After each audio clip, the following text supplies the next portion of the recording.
Here are some tips on how to read people better coming from someone who grew up in a toxic household. Growing up in a toxic household meant that learning how to read a room, read the people, and notice subtle signs was essential for me and for my survival. It was a skill I adapted in order to survive, but something that I'm using as a little advantage now in my adult life. Most of these things are quite subtle, something that you not may notice right away, but as you train your eye, you will get used to noticing these subtle signs as well. First thing that comes to my mind right away is to recognize when somebody is putting up an act, to recognize someone who's not being truthful. To put it simply, if you pay attention to this person's body language, to how they're behaving, to how they're speaking and acting, it will seem like they're kind of holding their breath, as if their lungs are full with air and they are kind of operating from this slightly weird stance. It will seem slightly out of place, as if right before they're about to do something or say something, they kind of first have to get over that slight hill. The next thing sounds kind of evil and something that I don't really use. It's just something that I've come to notice.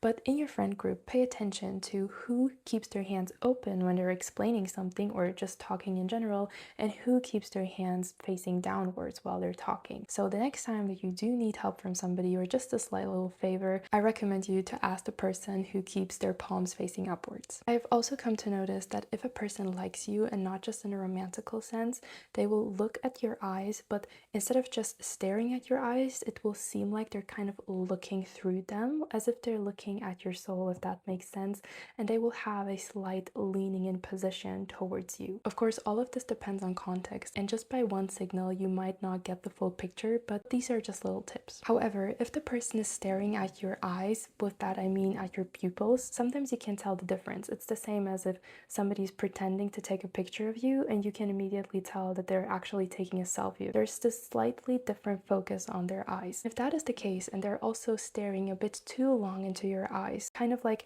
having this slightly convincing nature to them, it might indicate that they're lying. Of course, again, it depends on context. Speaking of eye contact, if somebody is avoiding eye contact and also crossing their arms or legs, it might indicate that they're not fully comfortable with you. But here you do have to pay attention to the whole body language. If you have the impression that this person is rather relaxed and laid back and crossing their arms because of that, this might actually indicate that they're quite comfortable with you. And if you are with a group of people and you want to figure out which one of them like each other more, pay attention to their body language and see who acts most similar to each other. It will almost seem like as if they're mimicking each other. And with that, I hope that these tips could be of some little use to you. And of course, there are by far more tips that you can also use to your advantage, but I think that is a topic that I will leave off for another video.